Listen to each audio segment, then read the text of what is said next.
They say a mother's love is unconditional, but what happens when that love is repaid with shame, silence, and public humiliation?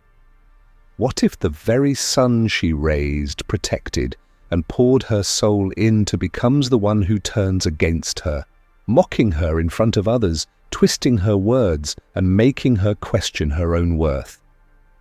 This isn't just a story about family dysfunction. It's about the bitter truth so many chosen ones live in silence.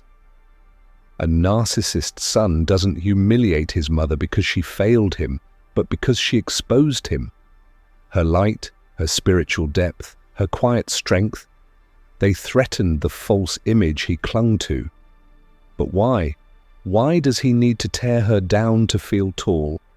And what is it about a chosen one mother that triggers a narcissistic son's darkest instincts? In this video, we're diving deep into the raw, emotional reality behind this painful dynamic and what it means for mothers who carry divine purpose. You might not have heard this truth before, but once you do, you'll never unsee it. So stay with me till the end. And if this message stirs something deep in you, share your experience in the comments. She gave him everything, not in grand gestures or loud declarations. Number in the quiet, in the small, almost invisible moments that no one ever sees. She gave him the last piece of bread, even when her stomach growled through the night. She wiped his tears while choking back her own. She smiled at him even when her world was falling apart. Every scraped knee, every fever, every nightmare, she was there. She was always there, and not just physically, emotionally, spiritually. She poured her soul into him. She whispered prayers over his sleeping body, believing she was raising a man who would love, who would protect, who would understand. A man who would never forget where he came from. But slowly, something changed. The hugs became rare. The eyes that once sparkled when he saw her began to grow distant, cold. The words turned sharp, dismissive, sometimes cruel. He laughed at her wisdom, mocked her beliefs, dismissed her boundaries. She tried to make excuses at first. Maybe he's just stressed. Maybe it's the friends. Maybe it's the world pulling him away. Maybe. But deep down, she knew he wasn't just growing up. He was growing away. And worse, he was growing indifferent. And that indifference, it pierced deeper than hatred ever could. Because hatred still feels something. But indifference, it makes you feel invisible. And that's what she was becoming. Invisible. She watched him shine in rooms where she once carried him. Watched him talk about success, strength, and ambition. Never once mentioning the woman who stayed up through every storm, who stitched his broken pieces back together without expecting a thank you. The woman who taught him to fight, only to be the one he turned his fists against. Not physically, but emotionally. With silence, with eye rolls, with cruel sarcasm dressed as jokes, and still, she loved him. Still she cooked, still she called, still she waited up when he didn't come home, still she defended him when others warned her, still she clung to the boy she once knew, even when the man he became tried to erase her existence. That's the thing about chosen ones. They carry a love that's supernatural. It defies reason. It doesn't give up, even when it should. She kept praying for him long after he stopped praying for himself. She spoke blessings over him while he cursed her under his breath. She believed in him, even when he treated her like a burden. But let me tell you something about the chosen one mother. She remembers everything.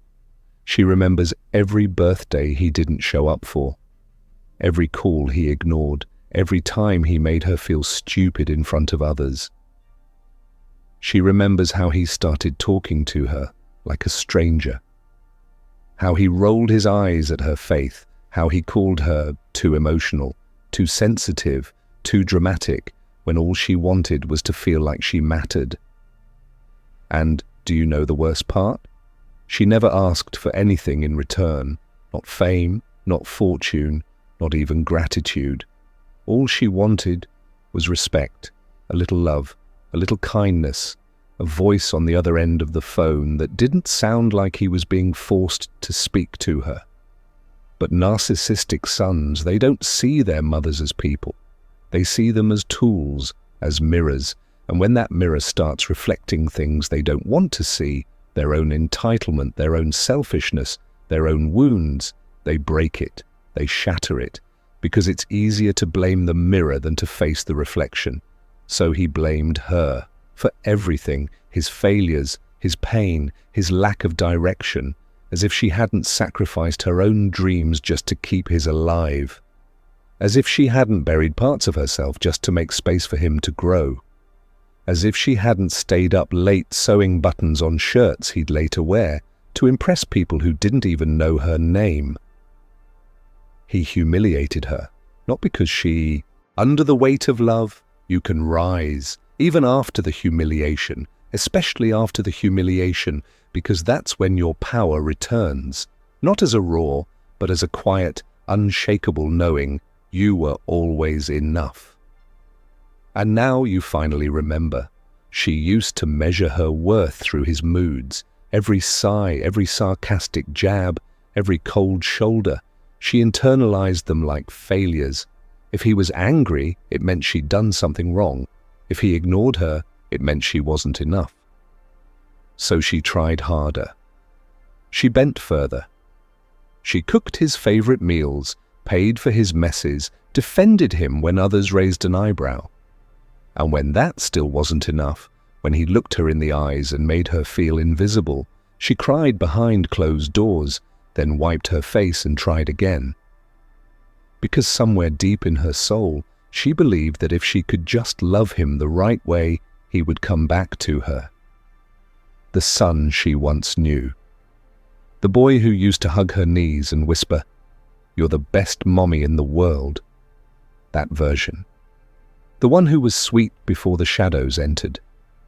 But he didn't come back.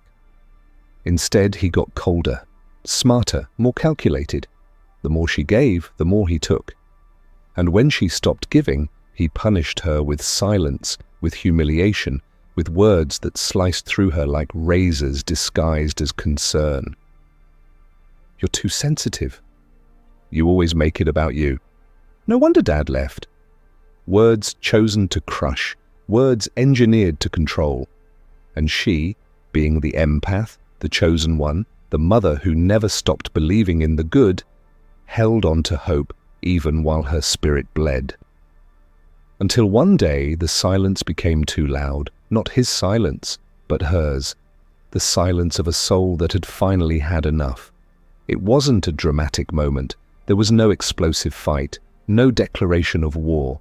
It was a quiet awakening, a stillness so pure it felt holy. One morning she looked in the mirror, and for the first time she didn't see the villain he made her out to be. She didn't see a failure or a nag, or a woman who needed fixing. She saw a survivor, a warrior, a human being worthy of love, especially her own. And something inside her shifted, not in rebellion, not in vengeance, but in sacred alignment. She realized she'd spent years trying to earn back a love that had been withdrawn to punish her.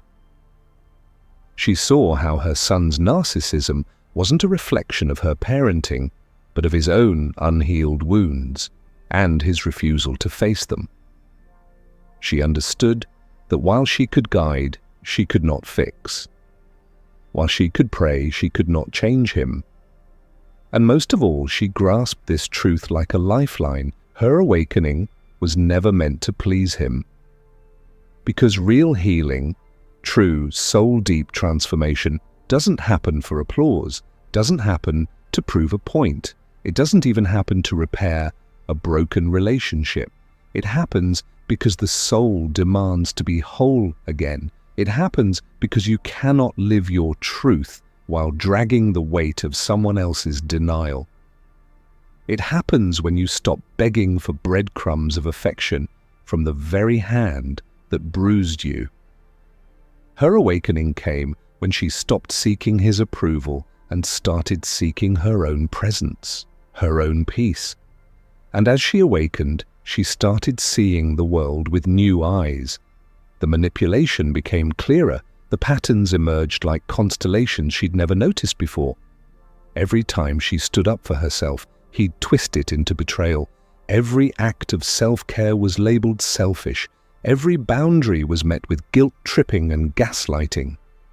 But now, she didn't take the bait. She saw those tactics not as reflections of her shortcomings, but as the desperate tools of someone losing control.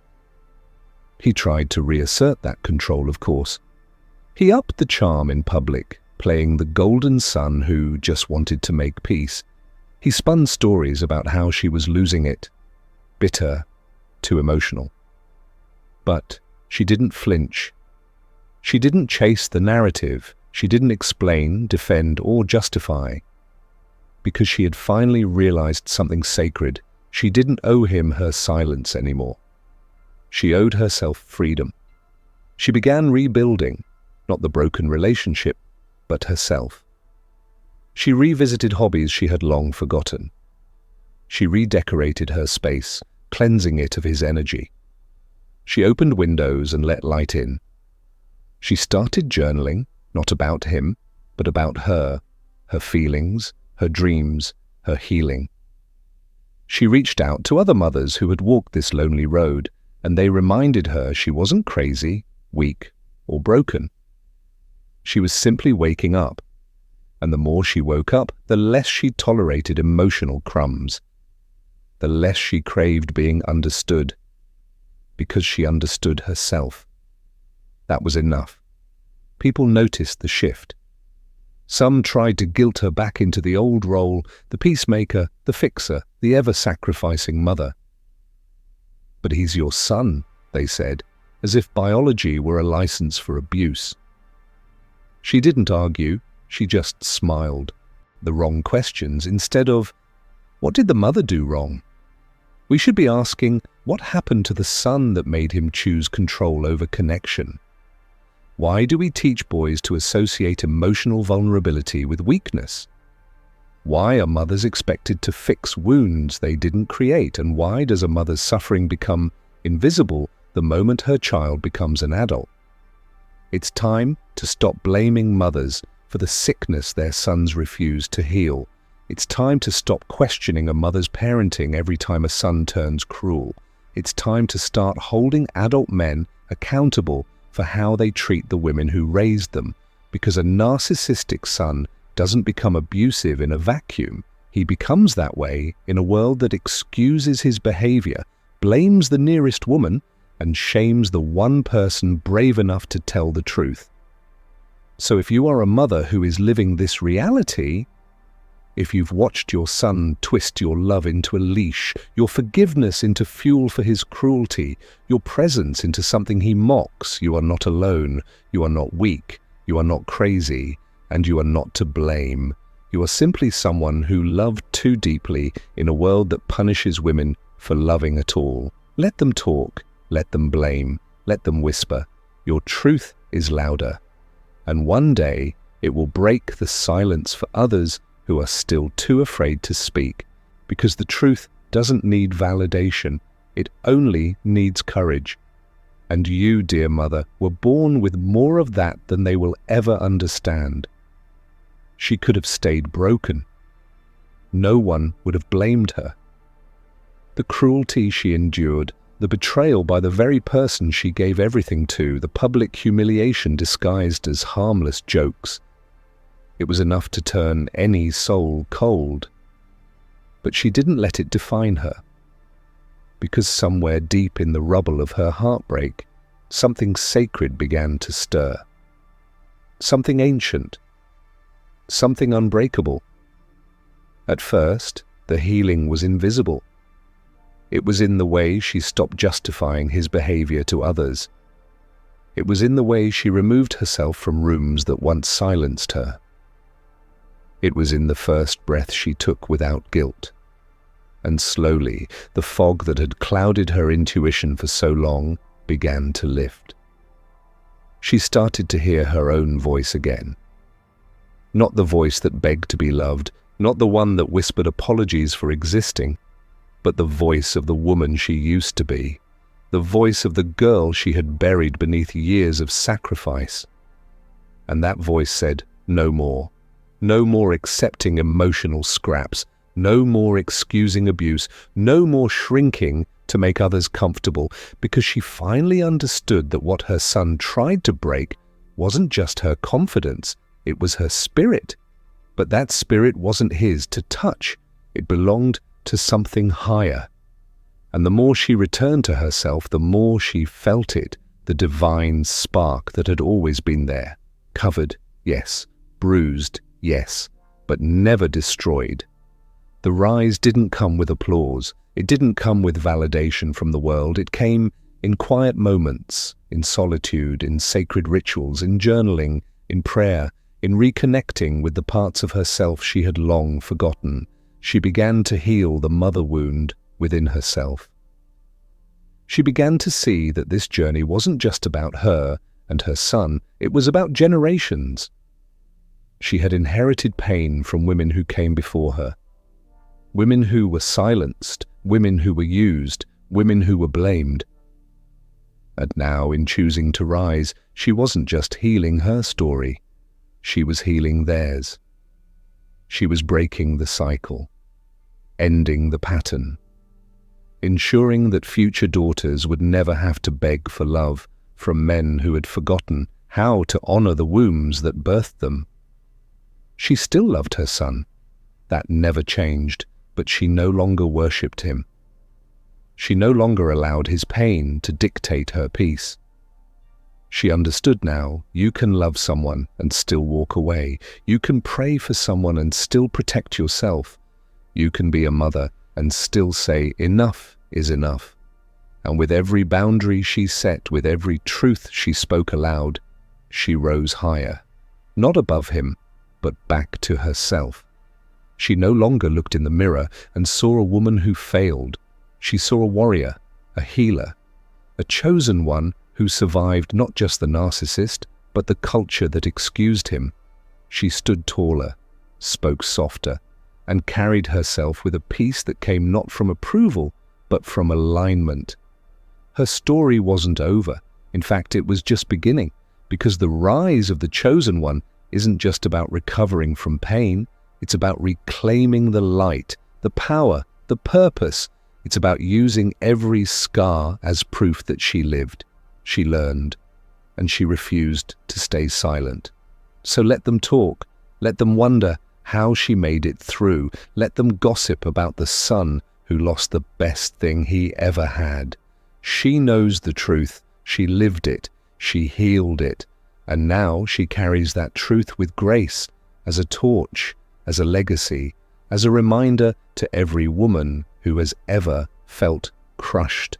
But she will walk forward, not as his broken mother, but as a whole woman awakened. Because once you see the truth, you can never unsee it. And once you love yourself more than the idea of who someone used to be, you are finally free. She hears it everywhere.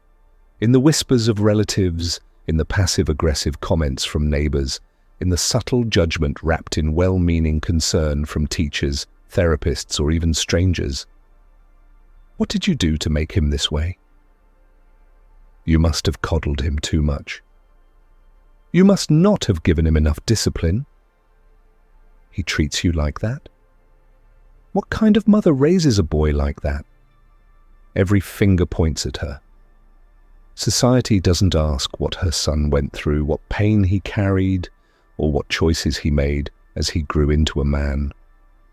No, society looks at the mother, and not just any mother, the chosen one mother, the kind who poured her soul into her child, the kind who stayed up all night when he was sick, who prayed over his bed while he slept, who sacrificed her dreams to build his. The kind of mother who loved so deeply, it became her identity. And still, when that child grows into a narcissist, society doesn't question him. They question her, because the world is addicted to blaming women for what men become. They see a disrespectful son and think his mother must have failed him. They hear him mock her, ignore her, degrade her. And they wonder, why didn't she teach him better manners? They see a mother standing quietly in the background, aching in silence. And they whisper, she must have done something to deserve this. But they don't see the manipulation. They don't see the long game narcissists play. They don't see how the son, as he got older, learned exactly which strings to pull. How he twisted his mother's empathy into a weakness. How he learned to cry on cue, shift blame, and charm everyone else while coldly degrading her behind closed doors. They don't see how he used her love against her. How he made her question her own memory, her instincts, her worth. They don't see the slow erosion of her spirit. Because narcissistic abuse doesn't leave visible bruises, it leaves confusion, isolation, deep spiritual fatigue. And society has no language for that. It only has blame. So the mother stays silent. She doesn't speak up because when she tries, people look at her like she's bitter, dramatic, overreacting. They tell her, he seems like such a nice guy. Or boys will be boys. Or worse, maybe you're just too emotional. And each time, she shrinks a little more. Each time, the shame deepens. Because when your abuser wears your son's face, the guilt is unbearable. You start to believe maybe it is your fault. Maybe you should have done more. Maybe if you loved harder, prayed longer, disciplined differently, he wouldn't be this way. But here's the truth society refuses to face. Narcissism is not caused by bad parenting alone. It is born from unaddressed trauma, entitlement, emotional neglect, and a culture that rewards image over integrity. And in many cases, the narcissist wasn't neglected, he was overloved, overprotected, overforgiven. Especially by mothers who were chosen ones themselves, empaths, spiritual warriors, women whose hearts were so wide open they absorbed their son's pain as their own. These mothers didn't fail, they were targeted. Because the narcissistic son doesn't just need attention, he needs control. And the easiest person to control is the one who loves unconditionally. So he learns to manipulate, not because he was unloved, but because he learned early that love could be a weapon. He watched how his mother bent to his moods, how she blamed herself every time he was upset, how she kept trying to prove her worth even when he made her feel invisible. And as he grew older, he realized something dark. If he withheld affection, if he criticized her just enough, if he used shame strategically, she would stay, she would break her back to win him over, and that gave him power. That's not a parenting failure, that's emotional warfare, and society is complicit because every time a mother speaks up about the emotional abuse she's experiencing from her son, she is met with suspicion, judgment, blame. People can accept the idea of a toxic partner, a cruel boss, even a dysfunctional parent. But a toxic child, especially a son harming his mother, that breaks the fairy tale. It challenges the myth that mothers are all-powerful, endlessly patient, always in control of the outcome. It reveals the uncomfortable truth that sometimes you can raise a child with all the love in the world and still watch him become someone who tries to destroy you. The chosen one mother doesn't just suffer alone, she suffers silently. Because if she speaks, she's shamed. And if she stays silent, she's erased. Her pain is either exaggerated or ignored. She can't win. So she retreats, she carries the burden, she absorbs the blame. And society keeps asking, and suffering rose. And with it came a silence, not of fear, but of power. A calm knowing that this was enough. That forgiveness, when given to someone who never changes, becomes self-betrayal. That love, without boundaries, becomes an open wound. And so she did the hardest thing a chosen one can do. She chose herself, not because she stopped loving him, but because she finally started loving herself. She began to see that her love had become a shield he hid behind, that her forgiveness had become fuel for his entitlement, that her presence, always constant, had become invisible to him. And she realized if she didn't break the cycle now, it would never stop. She would grow old, still waiting for the boy she raised to return as a man who valued her. And he never would. Not unless something changed. Her awakening wasn't dramatic. It was quiet, simple, sacred. It was a boundary that didn't need explanation. A distance that spoke louder than confrontation. A peace that no longer asked for validation. And in that decision she began to reclaim her power, not as his mother, not as his rescuer, but as a soul who had finally remembered her worth. That's the beauty and the pain of being the chosen one. You will always love deeply. You will always see potential in others. But the lesson is learning to turn that love inward, especially when the ones you've given everything to continue to break you. She thought her love would heal him, but in the end, it healed her. And in that healing, she broke the curse. It wasn't a dramatic moment. There was no shouting, no slammed doors, no sudden revelation in a heated argument. It was quieter than that, almost cruel in its stillness. It happened on an ordinary day. Maybe she was setting the table for dinner, placing his favorite dish where he used to sit as a child, hoping, still hoping, that something would bring them back to each other. Maybe she had just gotten off the phone after yet another conversation where she said, "I love you," and got silence in return. Or maybe it was the look in his eyes, cold, flat, detached, as if she were a stranger interrupting his life instead of the woman who had once given him hers. And then something shifted. It wasn't just sadness. She had felt that before. It wasn't even disappointment. That too was familiar. This was deeper. It was the moment she saw him clearly, not as the boy she cradled, not as the son she sacrificed for, but as the man he had become.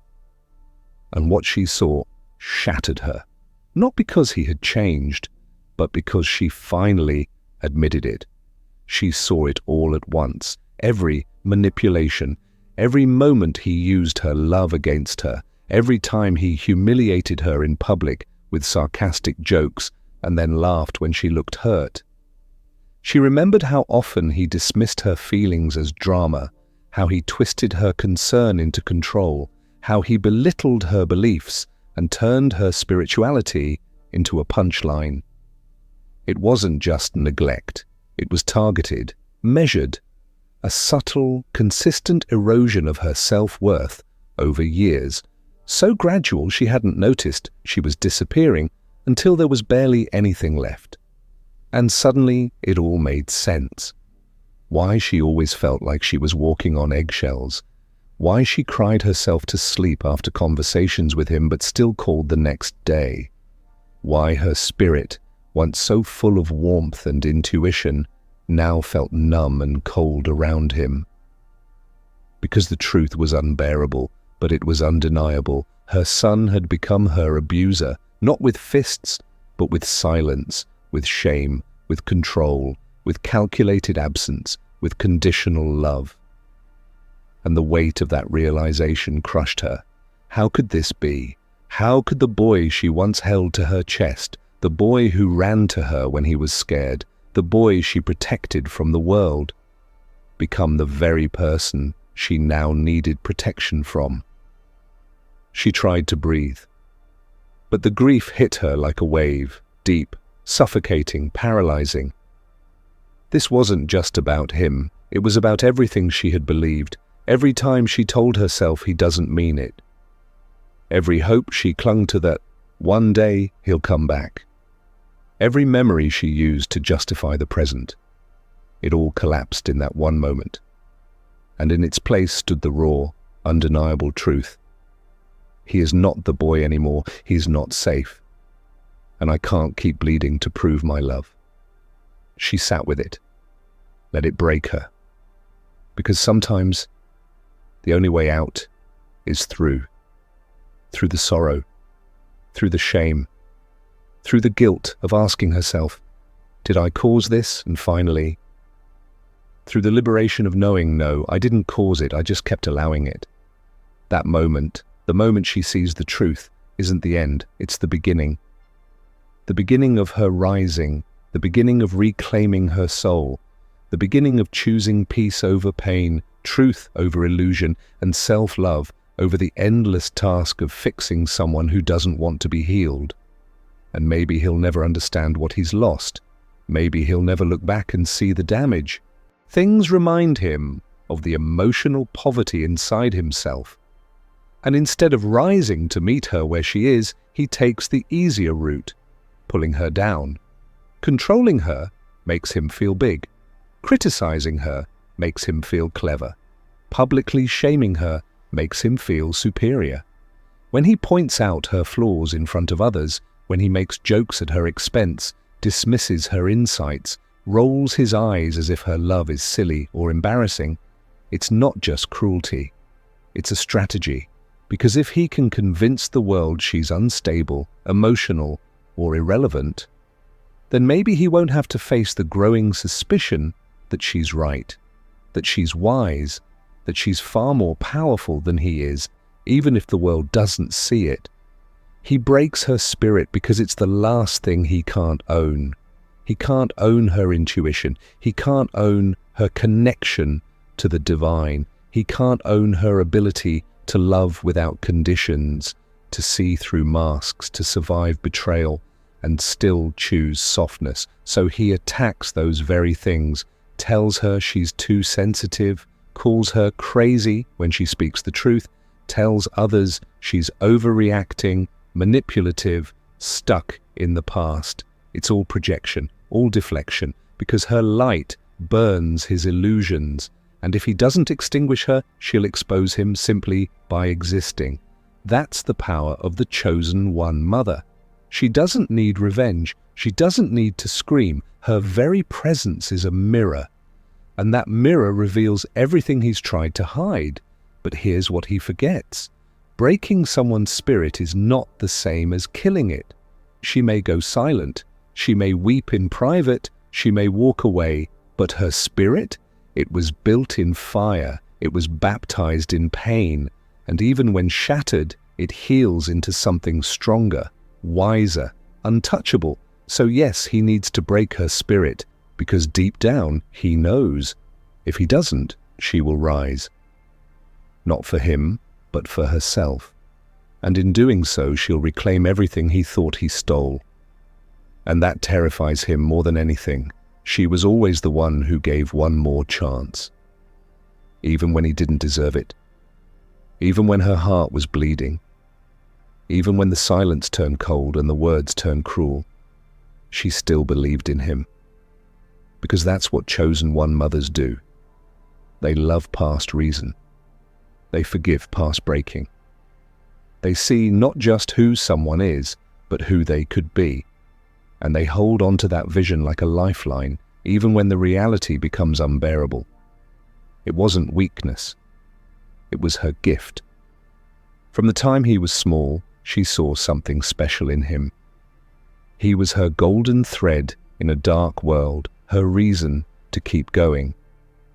She nurtured him not just with food and care, but with spirit. She prayed for him in the middle of the night. She whispered affirmations over his sleeping body. She believed her love could cover his wounds, could protect him from turning cold. And even as the years passed, and the little boy became a distant man, emotionally detached, sharp with his words, full of quiet resentment, she clung to the belief that he would come back to himself. Because her heart didn't know how to let go. Every time he pulled away, she gave him space. Every time he lashed out, she made excuses. He's just stressed. He doesn't mean it.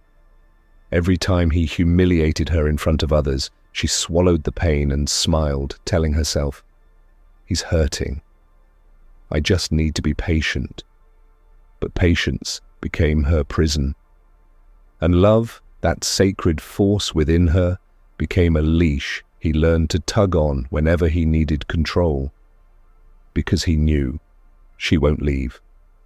He knew that her empathy was stronger than her anger, that she'd keep answering the phone even after the yelling, that she'd still cook his favorite meal even after the silence, that she'd still defend him to others even after he disrespected her behind closed doors. He counted on her forgiveness. He depended on her compassion, and without even realizing it, she became trapped in the cycle of love, of pain, of apology, of hope. Over and over, that's the curse of the chosen one mother. She carries so much light that she forgets she needs protection from the shadows closest to her. And sometimes the ones you love the most are the very ones who weaponize your goodness against you. But betrayal has a strange way of waking something ancient within the soul. And it came not in the form of another argument, not in another disrespectful tone. It came in a betrayal so sharp, so humiliating, so spiritually deafening that something inside her snapped, not in rage, but in clarity. She saw it, not just the moment, but the pattern, not just the words, but the intention behind them, the manipulation, the guilt-tripping, the subtle control he held over her heart like a puppeteer. And for the first time, she stopped making excuses. She didn't yell. She didn't break things. She didn't write a long letter begging to be understood. She simply woke up, her spirit long buried beneath layers of sacrifice, and this wasn't intellectual disagreement. This was emotional displacement, a way to bring her down in his mind so he wouldn't have to confront the painful truth that her soul was stronger than his ego. As he got older, it got worse. He'd walk into a room where she was speaking and feel overshadowed, not because she was loud, but because her spirit glowed. People listened when she spoke, not because she demanded it, but because her words carried weight. She didn't need to dominate, her energy simply was, and that threatened him. So he tried to dim her, interrupt her, humiliate her, not with screaming fits, but with carefully calculated jabs, calling her crazy in front of others, laughing when she talked about her dreams, making passive-aggressive comments about her age, her appearance, her choices. And the most twisted part, the world often believed him, because narcissistic sons are masters at presenting themselves as the reasonable one, the logical one, while painting their emotionally intelligent, spiritually awakened mothers as too much. They feed off societal narratives that dismiss feminine power, that shame emotional depth, that reward control over compassion. And so his jealousy found fertile ground to grow. Every time someone laughed at one of his jokes about her, he felt validated. Every time someone told her to calm down or stop overthinking, he felt more in control.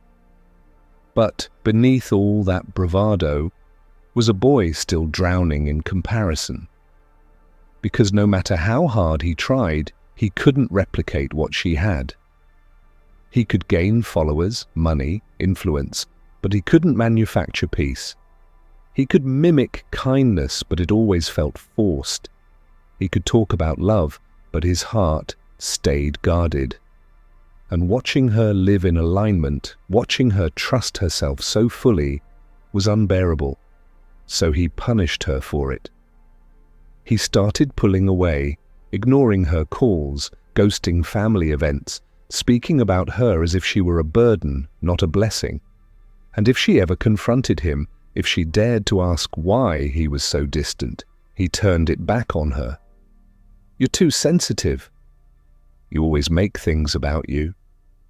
Why can't you just let things go? It was never really about what she said. It was about what she represented.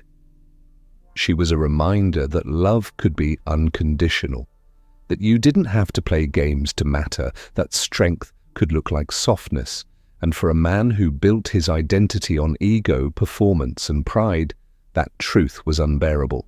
So he did what many narcissistic sons do when confronted with the light. He tried to extinguish it. But what he didn't realize is this: jealousy is a confession. It tells the truth even when the lips stay silent. And while he may never admit it, his actions revealed everything. You don't try to tear down what you don't secretly admire. You don't humiliate what you don't feel threatened by. And you don't envy someone unless some part of you knows they carry something sacred. And she does. The chosen one mother isn't perfect, but she's powerful because she walks in truth, because she nurtures without conditions, because she listens, not just with her ears, but with her spirit. And that kind of woman cannot be replaced no matter how many people the son tries to surround himself with. One day, he may see it. One day, he may look around at the noise he created, the people who came and went, the masks that no longer fit, and remember the one woman who always saw through him and still stayed. But by then she may have already risen, not in anger but in peace, not to prove anything to him, but to finally honor herself. Because jealousy disguised as humiliation can bruise her, but it can't break her, and no amount of envy can erase what was divinely planted within her soul. He doesn't break her spirit because she's weak. He breaks it because she's stronger than he'll ever be. The narcissist son deep inside knows this. He knows she carried him before he ever spoke a word. He knows she held his body and spirit through storms no one else saw. He knows she gave up her own dreams to build a world around him.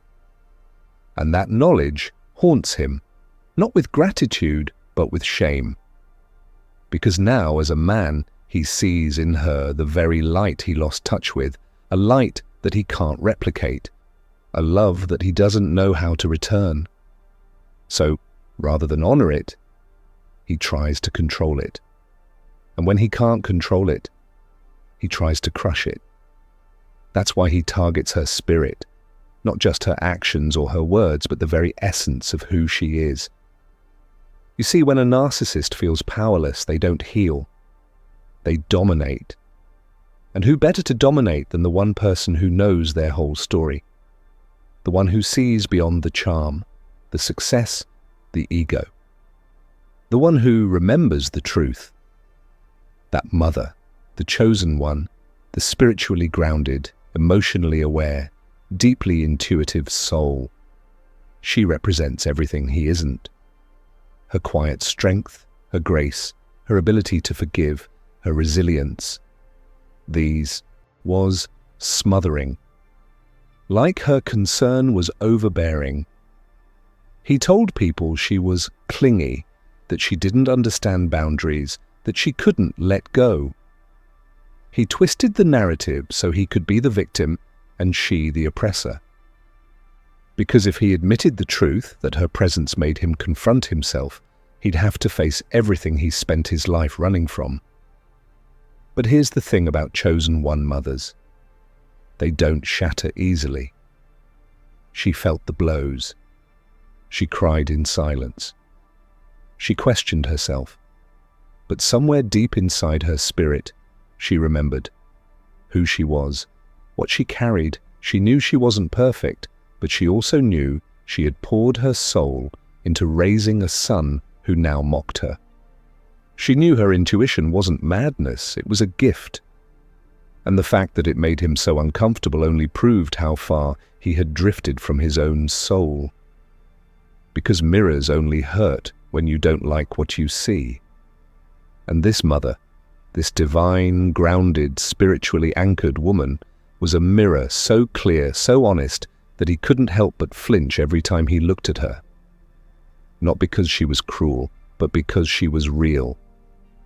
And realness is the enemy of narcissism. He could lie to his friends, wear masks at work, manipulate lovers, control conversations. But in her presence, the performance fell apart, not because she called it out, but because she didn't need to. Her love alone revealed the lie. Her stillness made his chaos louder. Her peace made his insecurity scream. Her boundaries made his entitlement panic. And so he pushed harder. He humiliated her in small, calculated ways, ignored her at gatherings, dismissed her opinions, spoke to her in tones he'd never use on strangers. He tried to make her feel invisible. But what he didn't understand was, mirrors don't need applause. They don't need validation. They simply reflect whether the viewer is ready or not. And though she may have bent, she never broke. Because the chosen one mother doesn't draw her strength from her son's approval. She draws it from something eternal, from a deep well of spiritual knowing, from prayer, from silence, from the earth beneath her feet, from the sacred bond of every woman who ever loved and lost and still stood tall. He can run from her all he wants, but he cannot run from himself. Because one day the noise will fade, the applause will stop, the masks will crack. And when he looks around and finds himself alone, broken by the very lies he used to climb, he'll remember the one face that saw him, not for who he pretended to be, but for who he really was. He'll remember her, the mirror, the mother, the soul who loved him even when he was hardest to love. And that memory will haunt him, not out of guilt, but out of clarity. Because he'll finally realize he didn't destroy her, he destroyed his only chance at being known. So to the mothers reading this, if your son has turned his pain against you, if he mocks the very gifts that once made you sacred in his eyes, if he's trying to shatter your spirit just to silence the truth, you are not crazy. You are not dramatic. You are not too much. You are the mirror. And that mirror, no matter how hard they try, cannot be broken. Not because it's invincible, but because it's true. And truth always survives. He would never admit it, not to her, not to anyone, not even to himself. But underneath all the eye rolls, sarcastic comments, and cold silences was envy. Not the kind of envy that screams with rage or boils over in obvious tantrums. No, this was quieter, hidden, disguised. A slow-burning jealousy that grew over time, fed by pride, masked by arrogance. It started when he was young and he saw how she moved through the world, not with loud ambition, but with a presence, a peace, a knowing. She didn't need to prove herself to anyone. She didn't chase applause or titles or followers. She simply was rooted, intuitive, unshakable. She prayed when others panicked. She forgave when others held grudges. She knew how to walk away without shouting. And somehow, no matter how broken things seemed, she always found her way back to light. He watched it all. And deep down, it bothered him, because he couldn't understand it, couldn't control it. That quiet confidence she carried, it exposed the emptiness inside him. The way she smiled after betrayal, how she still stood tall when people tried to pull her down.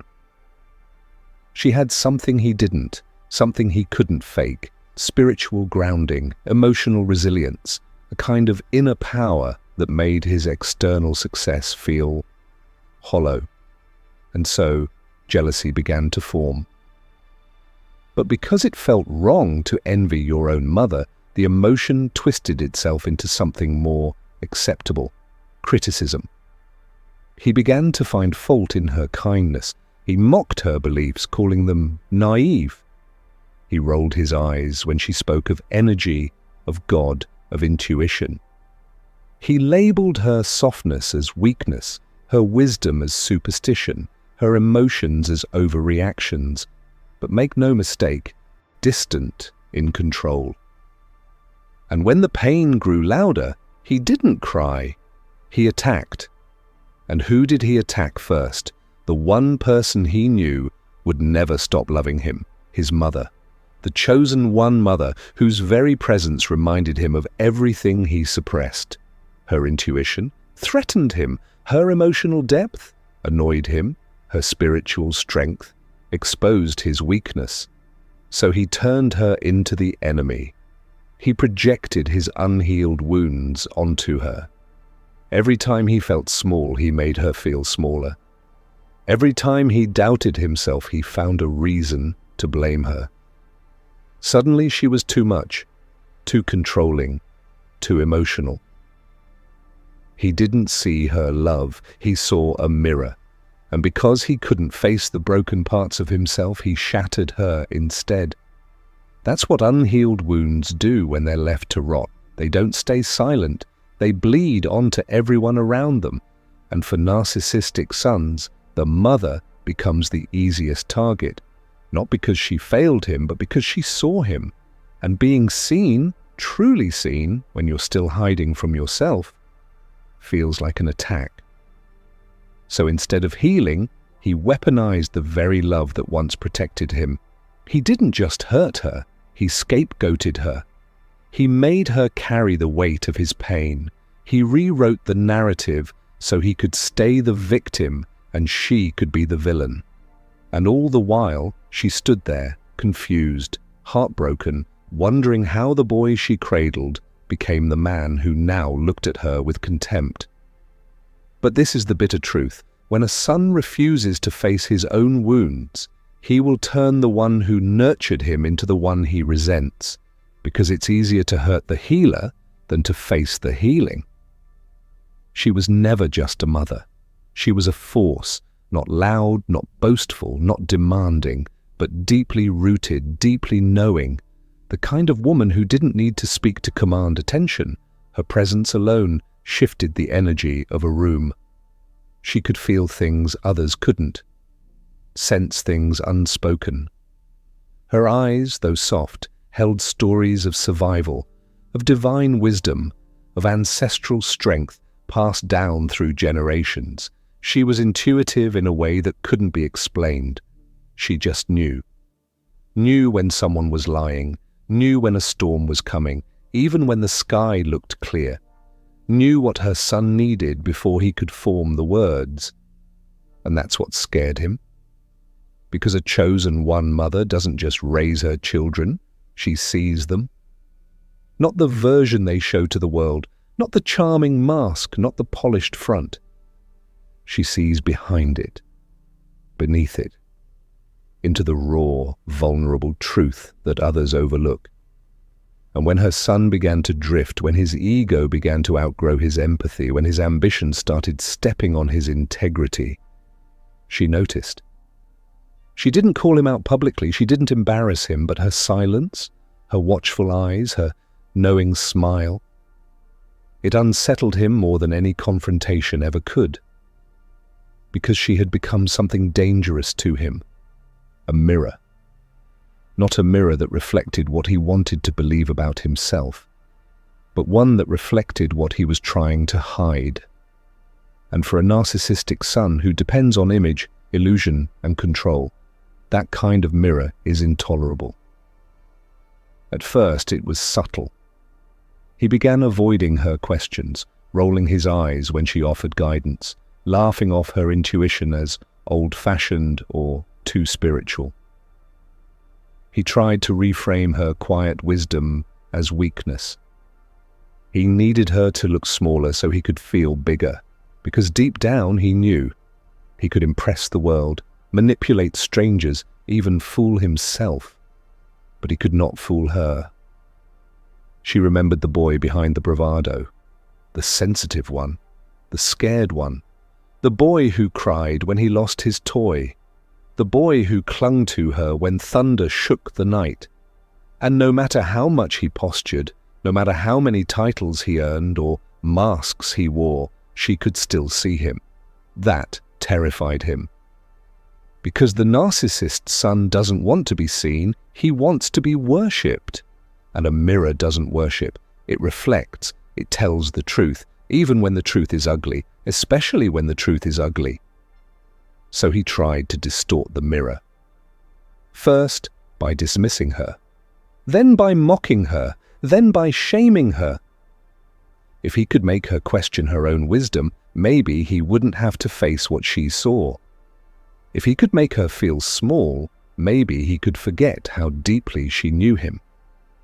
He began rewriting history, telling others she was too controlling, too emotional, never satisfied, that she never let him grow. He needed to distance himself from her because the closer she got, the more exposed he felt. And that exposure was unbearable because it wasn't just that she saw his flaws, it was that she saw through his performance. And for someone who relies on performance to survive, that kind of perception feels like a threat. He couldn't shatter the mirror physically, so he tried to shatter her spirit. He interrupted her when she spoke.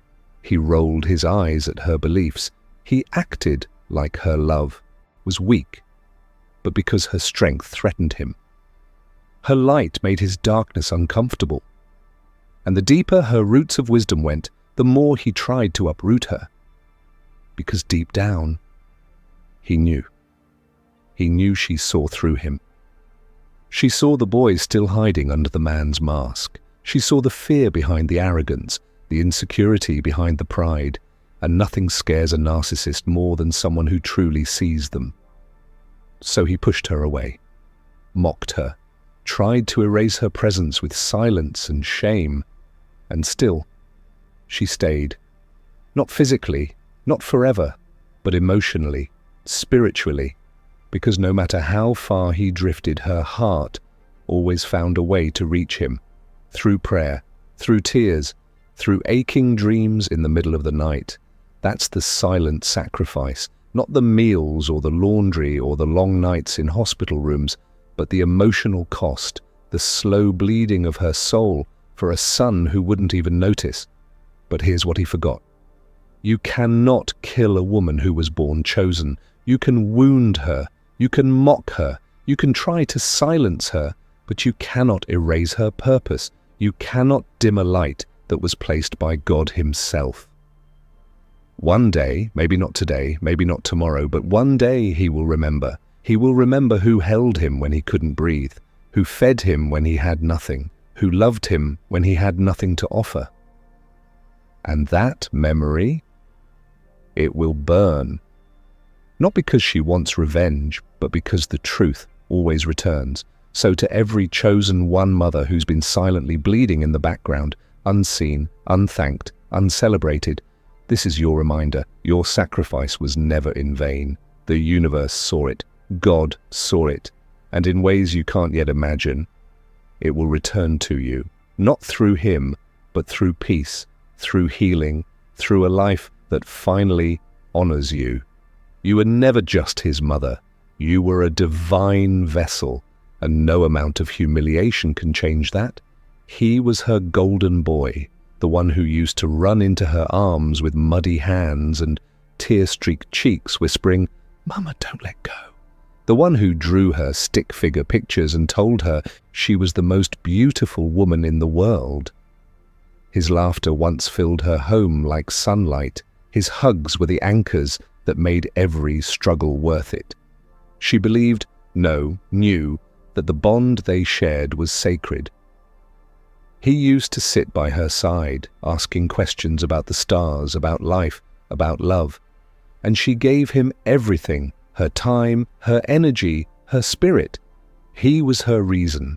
But somewhere along the road from boyhood to manhood, something shifted. He stopped looking at her with warmth in his eyes. Now he looked through her, as if she were a burden, not a blessing. The little boy who once adored her had become a man who rolled his eyes at her advice, scoffed at her concern, and brushed off her pain with cold indifference. He started treating her love like it was annoying. Her sacrifices became too much. Her boundaries, controlling. Her emotions, drama. She thought maybe it was just a phase, but it wasn't. It was the awakening of the narcissist within. Suddenly everything was her fault, his failures, his frustrations, his anger. If he was unhappy, it was because she had done something wrong. He began rewriting their entire history, turning moments of nurture into moments of manipulation, twisting the truth until she could barely recognize the love she had once poured so freely. He began using shame as a weapon, blame as a shield, and behind closed doors he humiliated the woman who had once been his entire world. She tried to understand. She searched for answers. What did I miss? Where did I go wrong? But here's the truth no one tells you. Sometimes a narcissist son isn't born. He's bred through entitlement, silence, and a world that never teaches boys to value the women who raise them. And when that boy grows into a man who doesn't know how to process his pain, he projects it. Usually, onto the one who loved him most. So he lashes out. He belittles, he gaslights, all while wearing a charming mask in public, still the golden boy to the world, but a heartbreaker behind the scenes, a breaker of her heart. But she doesn't speak, not because she's weak, but because she remembers the boy he once was. She holds on to hope, and hope for the chosen one, mother, is both her greatest strength and deepest wound, because deep down she knows her golden boy is gone, and what's left behind doesn't love her back. He didn't start out as a monster. He started as a little boy with wounds, wounds he didn't understand, wounds no one helped him name. Maybe his father was emotionally absent. Maybe he felt invisible in a world that praised strength but punished sensitivity. Maybe he grew up in chaos, where love had to be earned and affection came with conditions. Whatever the root, the pain was real. But instead of healing it, he buried it. He wore masks. He built walls. He became who he thought he had to be. Confident,